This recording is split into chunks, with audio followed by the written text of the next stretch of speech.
حضرت ابراہیم علیہ السلام کے بارے میں اس واقعے کو بیان کیا اور اس کے بعد یہ فرمایا کہ ہم نے پھر ابراہیم علیہ السلام کی ذریت میں یعنی ان کی پروجنی یا ان کی اولاد میں یکے بعد دیگرے نبیوں کو مبعوث فرمانا شروع کیا، جس میں حضرت ابراہیم علیہ السلام کی اولاد میں حضرت اسحاق اور ان کی اولاد میں پھر حضرت یعقوب کا ذکر ہو رہا ہے۔ حضرت ابراہیم علیہ السلام کی پیدائش کے بارے میں یہ یاد رہے کہ ان کی پیدائش اور کے علاقے میں ہوئی تھی، یہ عراق کا علاقہ ہے، اور وہ پھر وہاں سے فلسطین اور فلسطین میں اپنی ایک اولاد کو یعنی حضرت اسحاق علیہ السلام کو آباد کیا، اور اپنے دوسرے بیٹے یعنی حضرت اسماعیل علیہ السلام کو مکہ میں عرب میں۔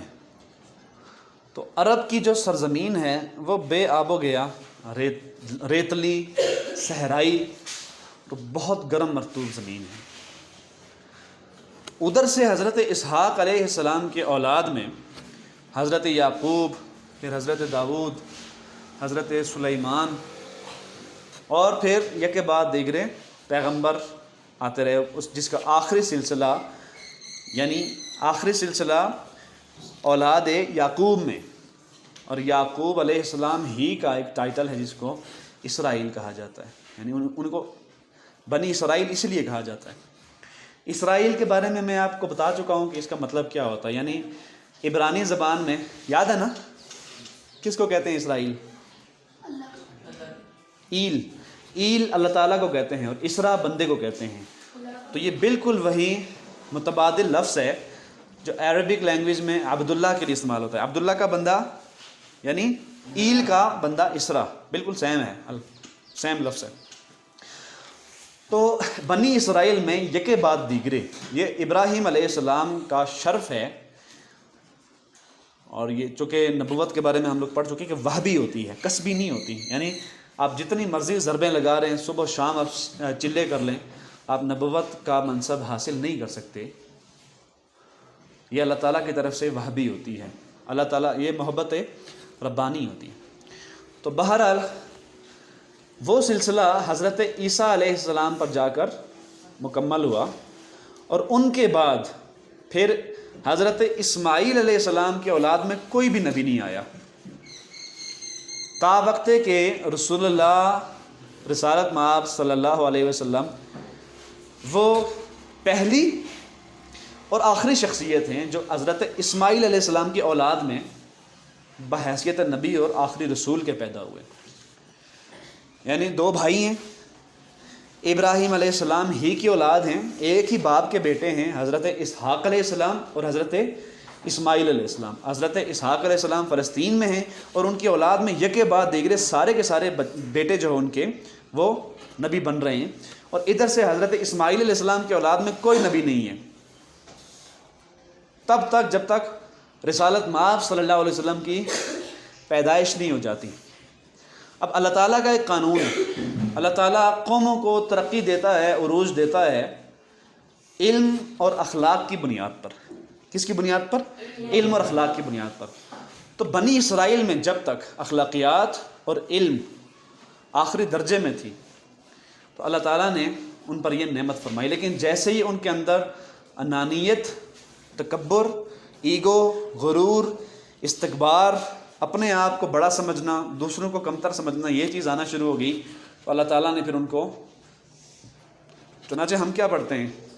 سب سے پہلی جو ہم سورت پڑھتے ہیں نماز میں بھی 5 وقت پڑھتے ہیں ہم کہ اہدنا الصراط المستقیم صراط الذین انعمت علیہم غیر المغضوب علیہم ولا الضالین۔ مغضوب کون ہیں؟ جن کے اوپر غضب ہوا، یہ بنی اسرائیل ہے، یہ یہودی ہیں، تیتوش نے ان کی سلطنت کی اینٹ سے اینٹ بجا کے رکھ دی۔ اور ضالین کون ہیں؟ جو گمراہی میں پڑے ہوئے ہیں، جنہوں نے حضرت عیسیٰ علیہ السلام کو اللہ تعالیٰ کا بیٹا قرار دے دیا، سن آف گاڈ۔ اور بالکل وہی نظریہ ہے جیسے کوئی بگاٹن سن آف گاڈ ہوتا ہے، یعنی حقیقی اولاد ہوتی ہے، نعوذ باللہ من ذالک۔ تو وہ ضالین ٹھہرے اور وہ مغضوب، اور ہم پھر حضرت اسماعیل علیہ السلام کی اولاد میں سے جب رسول اللہ صلی اللہ علیہ وسلم کی پیدائش ہوئی اور بالخصوص جب ان کو نبوت ملی تو اس وقت وحی کا جو سلسلہ شروع ہوا، تو اصل میں ان لوگوں نے ایک حسد، ایک تعصب، ایک منافرت پیدا کر لی بنی اسماعیل کے لیے۔ تو انہوں نے یہ کہا، اعتراض ہی یعنی چنانچہ اعتراض ہی ان کا یہ تھا کہ یہ کیسے ممکن ہے کہ نبوت ہمارے اندر رہی ہے اب وہ بنی اسماعیل میں چلی گئی ہے۔ یہ سب سے بڑی رکاوٹ تھی بنی اسرائیل کی، اہل کتاب کی، رسول اللہ صلی اللہ علیہ وسلم کی ایک آفاقی عالمگیری بڑی ذی شان شخصیت کو یعنی ان کی تبلیغ کو مسترد کر دینے کی، اس کو ڈینائل کر دینے کے لیے، یہ سب سے بڑی وجوہ تھی اس کی۔ یعنی یہ کیسے ممکن ہے کہ نبوت ہمارے اندر رہی ہے، اب یہ جو نبوت ہے یہ بنی اسماعیل کے ہاں چلی گئی ہے۔ چنانچہ جو بیت المقدس کی طرف منہ کر کے ہم نماز پڑھا کرتے تھے، رسول اللہ صلی اللہ علیہ وسلم بھی پڑھتے رہے، صحابہ کرام بھی، اور قرآن مجید میں بیان ہوا ہے کہ ہم نے آپ کے لیے تحویل قبلہ کر دی ہے۔ ہمیں نظر آ رہا تھا آپ کا بار بار آسمان کی طرف نگاہ کرنا، یعنی توجہ طلب کرنا۔ تو یہ تحویل قبلہ بھی اصل میں ایک امتحان ہوتا ہے، نبوت بھی کسی خاص قوم میں ایک امتحان کے طور پر آتی ہے۔ اصل امتحان جیسے کہ میں نے آپ کو پرسوں بھی بتایا تھا کہ انا سے نکل جانے کا ہے، تکبر اور غرور سے۔ اصل میں شیطان نے کیا کیا؟ تکبر ہی کیا تھا نا اس نے، میں اس کو کیسے سجدہ کروں، میں ایک برتر مخلوق ہوں، یہ مٹی سے بنا ہوا ہے۔ تو اصل میں امتحان ہم سب کے لیے ہے ہی یہ کہ ہم سب کی ماں ہے۔ لوگ کہتے ہیں نا کہ مرد کا یہ مقام ہے، عورت کا کم مقام ہے۔ عورتیں بھی سمجھتی ہیں کہ عورتوں کو وہ اہمیت یا وہ مرتبہ دیا نہیں جاتا کہ جو کہ اصل میں ان کا بنتا ہے۔ ایسا ہی ہے کہتے ہیں لوگ، حالانکہ یوں نہیں ہے۔ مرتبہ اصل میں جنس کا نہیں ہوتا، مرتبہ رشتے کا ہوتا ہے۔ ماں عورت ہو کر بھی 10 بیٹے بھی ہیں اس کے، عاقل بالغ بھی ہوں، 50-60 سال ان کی عمریں بھی ہوں، اس کے باوجود اتنے مرد اکٹھے ہو کر بھی ایک عورت ہوتی ہے ماں کا رتبہ زیادہ ہے، بڑی بہن کا رتبہ بڑا ہے۔ اس کو کہتے ہیں فرق مراتب۔ ہمارے مسلمانوں کے معاشرے میں یہی تو اصل چیز ہے، فرق مراتب، یعنی مرتبے کا خیال رکھیں گے، بڑوں کی ہر حال میں عزت ہوگی۔ اس چیز سے قطع نظر کہ کوئی مرد ہے یا عورت ہے، اور مرد اتنا وجیح مرد ہو کر بھی اس کا رتبہ گھر میں ماں سے اور بڑی بہن سے کم ہی ہے۔ یہ بات سمجھ آ رہی ہے؟ یہ بنیادیں اگر آپ لوگوں کے ذہنوں میں واضح ہو جائیں نا تو ہمارے معاشرے میں اٹھنے والی بہت بڑی بڑی بحثوں کو آپ بالکل بنیاد سے سمجھ سکتے ہیں کہ ان کے اندر اصل میں یہ ساری جو بحثیں کی جاتی ہیں کہ عورت کا یہ مقام ہے اور مرد کا یہ مقام ہے، اور یہ جو آپس میں چپکلش اور بڑی بڑی ڈیبیٹس ہوتی ہیں نیشنل لیول پہ بھی، وہ یقین جانیں آپ کے سامنے کچھ بھی نہیں رہیں گی، کیونکہ اس کی بنیاد آپ کے اوپر واضح ہوگی۔ آپ پھر بتا سکتے ہیں کہ کون شخص کتنی کچی بنیاد کے اوپر عمارت کھڑی کر رہا ہے، یا عمارت وہ ریت کی کھڑی کر رہا ہے جس کی بنیاد میں کچھ ہے ہی نہیں سرے سے۔ بہرحال تو یہ سب سے بڑی رکاوٹ تھی بنی اسرائیل کے لیے کہ رسول اللہ صلی اللہ علیہ وسلم کی شخصیت کو انہوں نے مسترد کر دیا، نعوذ باللہ۔ تو آگے یہ بیان ہو رہا ہے کہ وَوَهَبْنَا لَهُم مِّن رَحْمَتِنَا وَجَعَلْنَا لَهُمْ لِسَانَ صِدْقٍ عَلِيًّا، اور ہم نے ان کو اپنی رحمت عطا فرمائی اور ہم نے ان کا ذکر خیر بہت بلند فرمایا ہے۔ یعنی کن کا؟ حضرت ابراہیم، حضرت اسحاق، حضرت یعقوب، ان پر اپنی رحمت۔ دیکھیں گے جب بھی قرآن مجید میں 25 پیغمبروں کا نام سے ذکر آیا ہے، اور روایات میں آتا ہے کہ کم و بیش 1,24,000 نبی اور رسول اور پیغمبر یعنی اس دنیا میں مبعوث ہوئے ہیں۔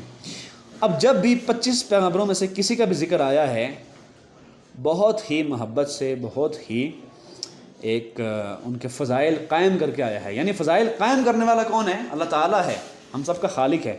لیکن بائبل میں اگر آپ دیکھیں گے تو نعوذ باللہ ان لوگوں نے پیغمبروں کو بھی نہیں چھوڑا، اتنی تحریف کر ڈالی کہ پیغمبروں کے بارے میں بھی جو ہسٹری میں، دیکھو بائبل اصل میں نہیں ہے، بائبل کی جو ہسٹری ہے نا اس میں یہ سارے واقعات بیان ہوئے ہیں، ہسٹری لکھنے والے عام لوگ ہیں۔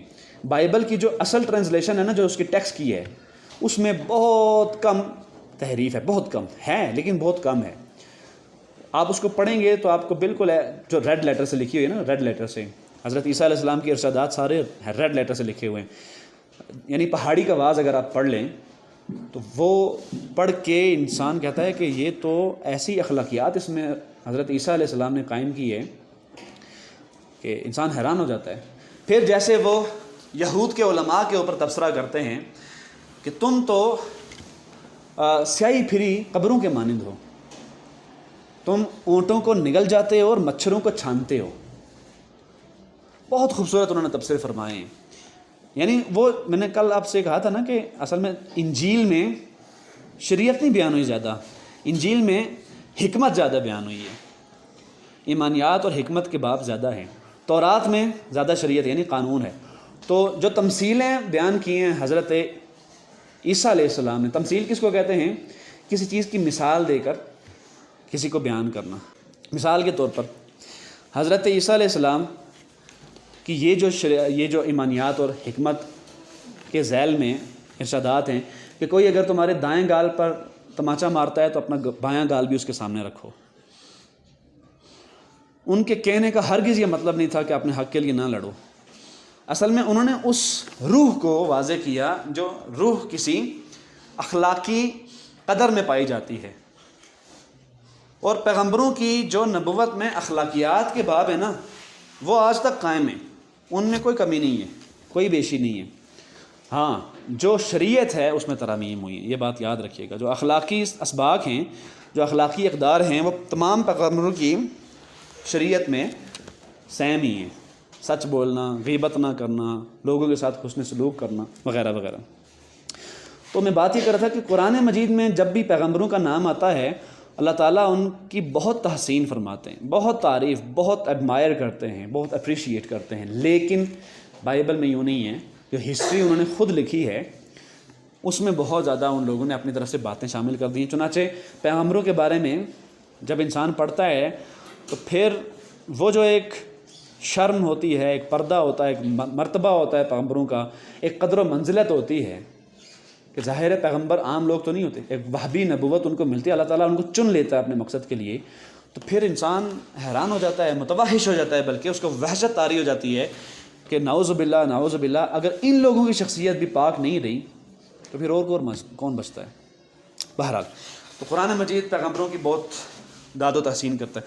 وَوَهَبْنَا لَهُم مِّن رَحْمَتِنَا وَجَعَلْنَا لَهُمْ لِسَانَ صِدْقٍ عَلِيًّا، اور ہم نے ان کو اپنی رحمت عطا فرمائی اور ان کا ذکر خیر بہت بلند کیا۔ وَاذْكُرْ فِي الْكِتَابِ مُوسیٰ، اور آپ اس کتاب میں موسیٰ علیہ السلام کا بھی ذکر کیجئے۔ وَاذْكُرْ ذکر کیجئے، فی الکتاب اس کتاب میں موسیٰ علیہ السلام کا، إِنَّهُ كَانَ مُخْلَصًا وَكَانَ رَسُولًا نَبِيًّا، بے شک وہ خاص بندے تھے، مخلصاً، وکانہ رسولا نبیہ، اور وہ رسول اور نبی تھے۔ رسول اور نبی کے بارے میں آپ کو فرق بتا چکا ہوں کہ سب سے بڑا فرق جو روایتاً بھی بیان کیا جاتا ہے، بچے کو معلوم ہونا چاہیے، وہ یہ ہے کہ نبی ایک چلتی ہوئی شریعت جو پہلے سے قائم شریعت ہوتی ہے کسی رسول کی، اس کو لے کر چلتے ہیں، اسی کا پرچار کرتے ہیں، اسی کو ڈسیمنیٹ کرتے ہیں۔ دوسرا جو واضح فرق پایا جاتا ہے، بہرحال یہ بھی اہلیان علم کا ایک نقطہ نظر ہے اور اس کا بھی استدلال اصلاً قرآن مجید کی بنیادوں میں پایا جاتا ہے، اور وہ یہ ہے کہ رسول اللہ تعالیٰ کی ایک عدالت بن کر دنیا میں آتے ہیں جب، اور قرآن مجید میں باقاعدہ یہ بات بیان ہو گئی ہے، اصولاً پوری آیت میں بیان ہو گئی ہے کہ ہم جب کسی رسول کو کسی امت میں بھیج دیتے ہیں، کسی قوم میں بھیج دیتے ہیں، تو ان کا اس امت کا، اس قوم کا فیصلہ کر دیتے ہیں اور ان پر ذرہ برابر بھی ظلم نہیں کیا جاتا۔ تو قضی الامر، یعنی ہم ان کے امر کی قضا کر دیتے ہیں، فیصلہ فرما دیتے ہیں۔ تو وہ رسول جو ہوتا ہے وہ عدالت بن کے آتا ہے، وہ فیصلہ جو قیامت والے دن ہونا ہے، یعنی کامیابی کی صورت میں خوشخبری اور سرفرازی، اور ناکامی اور استرداد یا مسترد کر دینا یا انکار کر دینا یا منکر ہو جانے کی صورت میں عذاب، اور زیر نگی ہونے کا جو عذاب ہے وہ سب منکرین پر آ جاتا ہے۔ بہرحال تو حضرت موسیٰ علیہ السلام کے بارے میں اب پہلے کون؟ حضرت عیسیٰ علیہ السلام اور حضرت مریم علیہ السلام کا ذکر ہوا، پھر حضرت ابراہیم علیہ السلام اور ان کی ذریت، اب موسیٰ علیہ السلام کا ذکر ہو رہا ہے۔ یہ بھی حضرت ابراہیم علیہ السلام ہی کی ذریت میں یعنی اولاد میں ہیں۔ وَنَادَيْنَاهُ مِن جَانِبِ الطُّورِ الْأَيْمَنِ وَقَرَّبْنَاهُ نَجِيًّا۔ وَنَادَيْنَاهُ اور ہم نے انہیں ندا دی یعنی پکارا، من جانب الطور، طور کے پہاڑ کے ایک جانب سے، ایمنی دائیں جانب سے، یمین ہے نا اصل میں، اصحاب الیمین اصحاب الشمال، یمین یعنی وہ جو دائیں ہاتھ والے، شمال یعنی بائیں ہاتھ والے، تو ایمنی دائیں جانب سے، وقربناہ اور انہیں اپنے قریب کیا، نجیہ راز کی بات کہنے کے لیے۔ ایسے ملتی ہے نبوت۔ نبوت کیسے ملتی ہے؟ وہبی ہوتی ہے نا، وہ جا رہے ہیں رات کے وقت، سردی کا موسم ہے، اپنی فیملی کو ساتھ لے کے جا رہے ہیں، ساتھ میں جانور بھی ہیں، اور فیملی کو ایک جگہ کھڑے کر کے کہتے ہیں کہ ذرا یہاں پہ رکو، میں کہیں سے آگ کا بندوبست کرتا ہوں۔ تو جیسے ہی ایک درخت کے پاس جاتے ہیں تو اچانک سے آواز آتی ہے کہ میں تمہارا رب ہوں، ڈر کے بھاگتے ہیں، تو اللہ تعالیٰ فرماتے ہیں کہ ہماری بارگاہ میں نبی اور رسول ڈرا نہیں کرتے، اپنی لاٹھی پھینک دو۔ جب وہ لاٹھی پھینکتے ہیں تو وہ ایک بڑا اژدہا بن کے کھڑا ہو جاتی ہے، اور اس اژدہے کے بارے میں جو صفت، جو لفظ قرآن مجید میں استعمال ہوا ہے وہ ایک ایسے اژدہے کا ہے کہ جو دیو ہیکل ہے، بڑا گارگینچون سائز کا ہے، بہت بگ سائز، لارج سائز کا ہے، اور اس میں پھرتی بھی ہے۔ عام طور پہ جو چیز بھی، یاد رکھے گا، انسان ہو، جانور ہو، پرندہ ہو، کوئی بھی ہو، جس کا زیادہ باڈی میس ہوتا ہے نا، یعنی جو بھاری بوجھ ہوتا ہے، اس میں زیادہ پھرتی یا ایکٹیونیس نہیں ہوتی، موومنٹ بہت کم ہو جاتی ہے۔ جو زیادہ سمارٹ ہوتا ہے اس میں موومنٹ زیادہ ہوتی ہے۔ تو وہ سانپ اس طرح کا تھا کہ اس میں بلا کی پھرتی تھی اور تھا بھی دیو ہیکل، بہت بڑے سائز کا۔ تو خیر جب وہ ڈر کے بھاگے تو اللہ تعالیٰ نے فرمایا کہ اس کو آپ دوبارہ، اس کو ہاتھ جیسے ہی آپ مس کریں گے، ٹچ کریں گے، تو یہ لاٹھی بن کے آپ کے ہاتھ میں آ جائے گی۔ پھر دوسرا معجزہ ان کو یہ عطا ہوا تھا کہ آپ جب فرعون کے دربار میں جائیں گے تو ادھر آپ اپنا ہاتھ بغل میں ڈالیں گے، پھر نکالیں گے تو وہ ہاتھ 14ویں رات کے چاند کی طرح چمکدار ہو کے سامنے آئے گا۔ یہ دوسرا معجزہ تھا ان کا۔ تو بہرحال ایسے ملا کرتی ہے نبوت، وہبی ہوتی ہے، اللہ تعالیٰ کی ڈائریکٹ سلیکشن ہوتی ہے۔ نو بڈی نوز۔ حد یہ ہے کہ نبی کو بھی پتہ نہیں ہوتا کہ مجھے نبوت ملنے والی ہے۔ رسول اللہ کے سوانے پڑھیں، سیرت پڑھیں آپ، تو ادنا ترین درجے میں بھی 40 سال کی عمر سے پہلے کہیں ایک لفظ بھی آپ کو نہیں ملتا کہ آپ صلی اللہ علیہ وسلم نے کبھی فرمایا ہو کہ مجھے نبوت ملے گی، کبھی بھی نہیں۔ اچھا، راز کی بات کی، وَوَهَبْنَا لَهُ مِن رَحْمَتِنَا أَخَاهُ هَارُونَ نَبِيًّا، اور ہم نے انہیں اپنی رحمت سے ان کے بھائی ہارون علیہ السلام کو نبی بنا کر عطا فرمایا۔ یہ واحد شخص ہیں حضرت آدم علیہ السلام سے لے کر شاید نہیں بلکہ یقیناً قیامت تک، کہ جو اپنے بھائی کی دعا کے نتیجے میں، اور ظاہر ہے اس کے میرٹ پر بھی وہ پورا اترتے ہوں گے اور یقیناً اترتے ہیں۔ اللہ تعالیٰ نے ان کو جب دیکھا کہ یہ نبی کے میرٹ پر پورے اترتے ہیں تو انہوں نے ان کی دعا کو قبول فرمایا، حضرت موسیٰ علیہ السلام کی، اور ان کو بھی ان کے ساتھ نبی بنا کر بھیجا۔ یہاں سے بھی آپ کو رسول اور نبی کا فرق بہت واضح طور پر محسوس ہو جانا چاہیے کہ حضرت ہارون علیہ السلام کو رسول نہیں فرمایا گیا، یہاں پہ نبی فرمایا گیا ہے، اس لیے کہ رسول پہلے موجود ہیں، ان کے بھائی حضرت موسیٰ علیہ السلام۔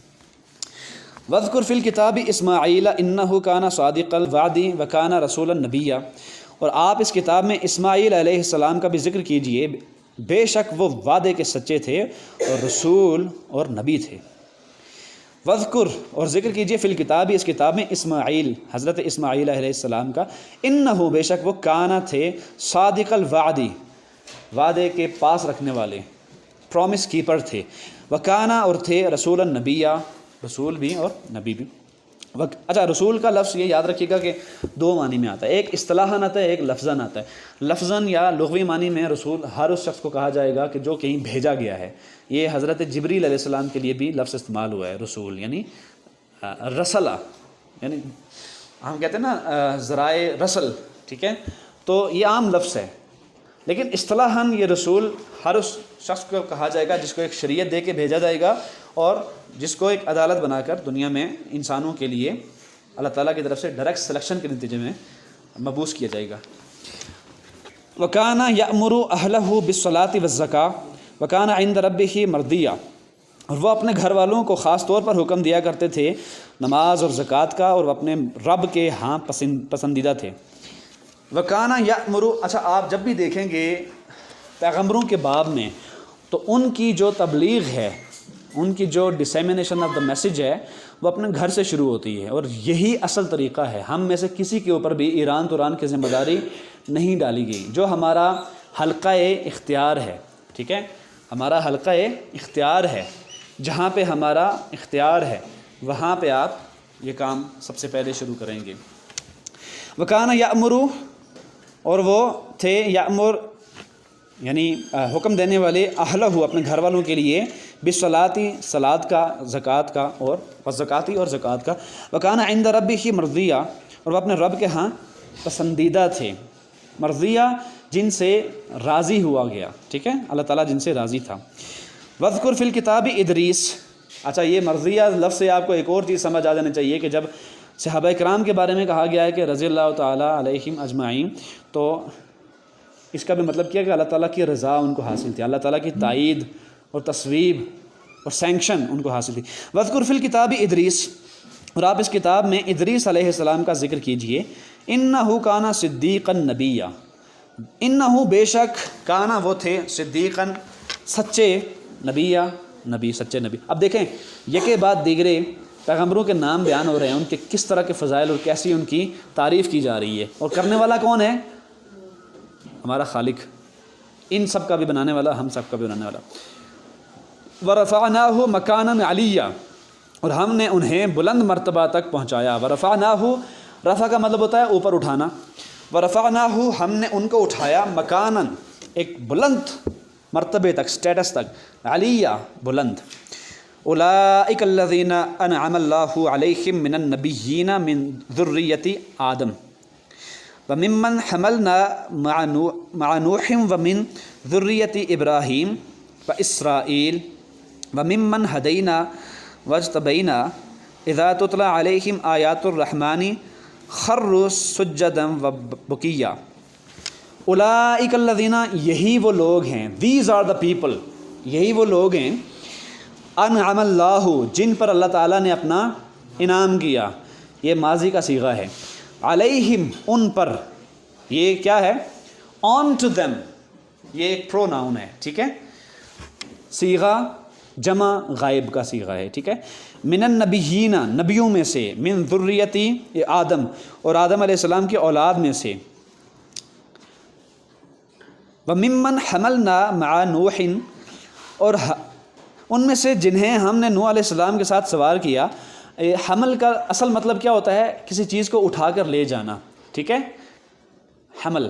تو وممن حملنا مع نوح، اور وہ لوگ جنہوں نے یعنی سواری کی، مع ساتھ، نوح، حضرت نوح علیہ السلام کے ساتھ، ومن ذریۃ ابراہیم، اور ابراہیم علیہ السلام اور اسرائیل یعنی یعقوب علیہ السلام کی اولاد میں سے، ومن ذریۃ ابراہیم و اسرائیل، اسرائیل میں آپ کو بتا چکا کہ لقب ہے حضرت یعقوب علیہ السلام کا، وممن ہدینا واجتبینا، اور ان میں سے جنہیں ہم نے ہدایت دی، وممن، اور ان میں سے ہدینا، ہم نے ہدایت دی، واجتبینا، اور انہیں پسند فرمایا، اذا تتلی علیہم، جب ان پر، تتلی یعنی تلاوت کی جاتی تھی، علیہم، ان پر، آیات الرحمانی، رحمان کی آیات کی، خرو کسے کہتے ہیں؟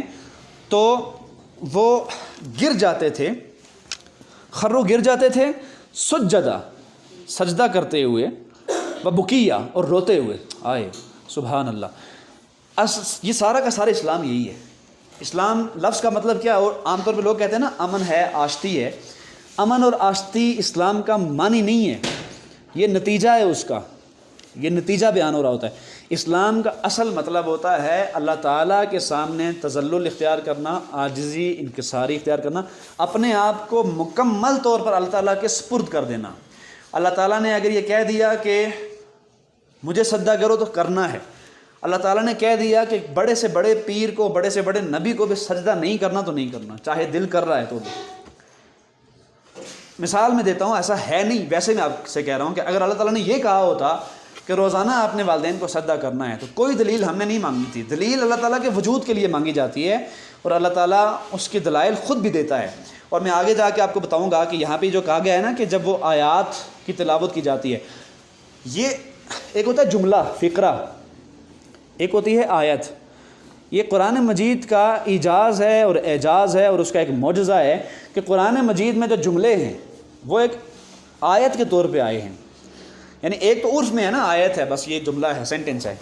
ایک آیت نشانی کو کہتے ہیں، اور نشانی جانتے ہیں اس کو موجودہ زبان میں جو ماڈرن لینگویج ہے اس میں کیا کہیں گے؟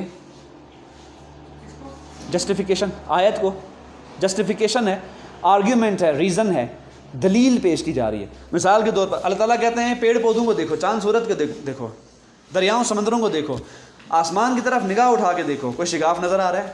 یہ سب تیرے رحمان کا بنایا ہوا ہے۔ یہ نشانیاں ہیں، سائنز ہیں یہ سارے۔ تو سائن کیا ہوتا ہے؟ یہاں سے آپ دھواں اٹھتا ہوا دیکھیں